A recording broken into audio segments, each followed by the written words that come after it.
কিছু কথা আছে। এই মিসি, তোমরা তাহলে একটু গল্প করো, আমি একটু পরেই আসছি। চলে গেছে। আমি অবশ্য বেশি লেখাপড়া জানি না, তবে আপনার মতো লোকের সঙ্গে আলাপ করা অনেক ভাগ্যের ব্যাপার। Good night.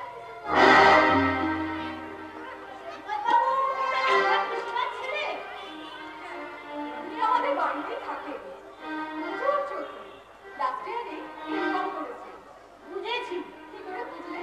এত বড় একটা বিজনেস ম্যানেজ করেন যখন, তখন যোগ্যতা তো অবশ্যই আছে। ঠিকই বলেছেন। তাহলে ধন্যবাদ। আজ তাহলে আমি যাই। দাঁড়ান, যাবো বললেই কি যাওয়া যায়? লা লা লা লা লা লা লা। আমি মন দিয়েছি, মনটা পেতে চাই। তোমার ডাকে কাছে যাই, আমি অনেক ছুটে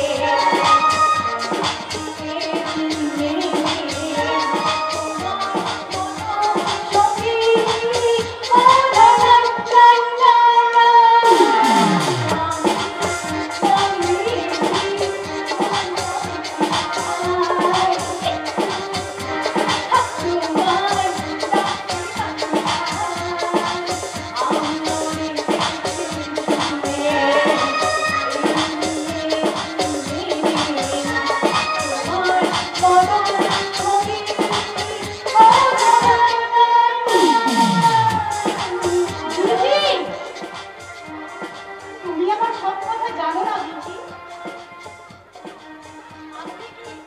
আপনি কি আপনার সব মনের কথা জানেন? আপনার দাদা উজ্জ্বল ব্যানার্জি ফিলোসফি নিয়ে এমএ করছে। ইয়েস, করছি। আর যত পড়ছি হঠাৎ না তলিয়ে যাচ্ছি। বাজে বকবি না দাদা। ওরে বাজে হোক না বাজে, যখন পড়াশোনা করিনি এখন একটুও বাজে কথা বলি না। তুমি ওর একটা কথার উত্তর দিও না নিশু। আমি তোমার খাবার ব্যবস্থা করছি, তুমি এখানে চলে এসো। না না, আমি কিছু খাবো না। কিচ্ছু খাবে না? ওই সামান্য একটু ওই সামান্যটুকুই দেবো, বেশি দেবো কেন? এসো।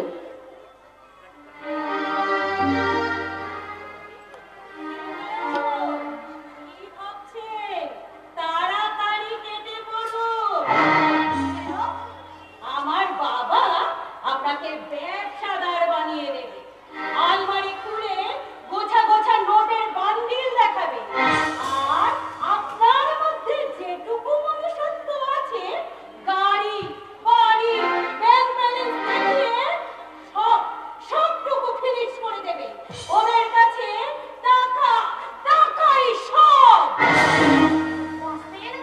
টাকাই দরকার। ব্যাস হয়ে গেল।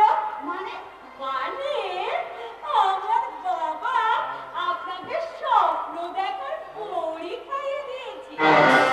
সব মানুষই স্বপ্ন দেখে, স্বপ্ন দেখার পরই কাউকেই খাওয়াতে হয় না।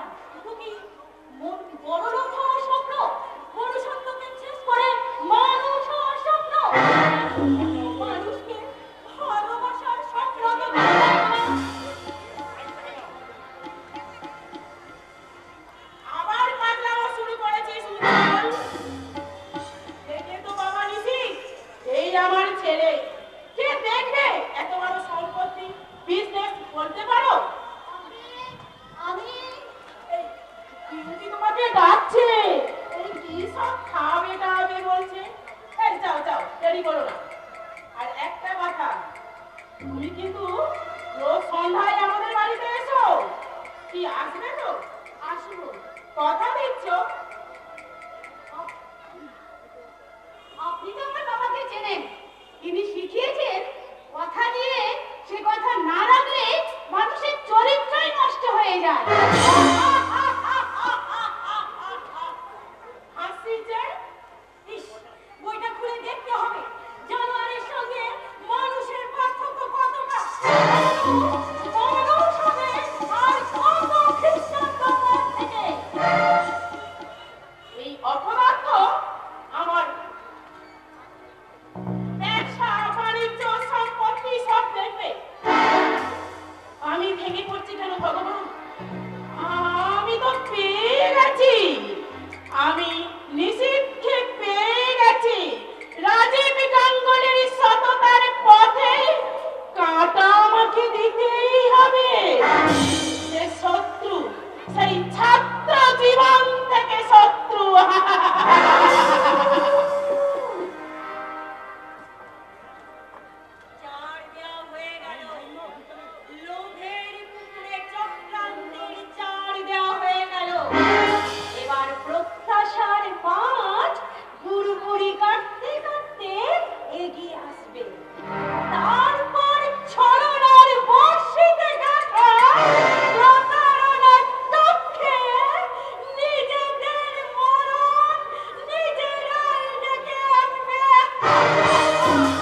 না।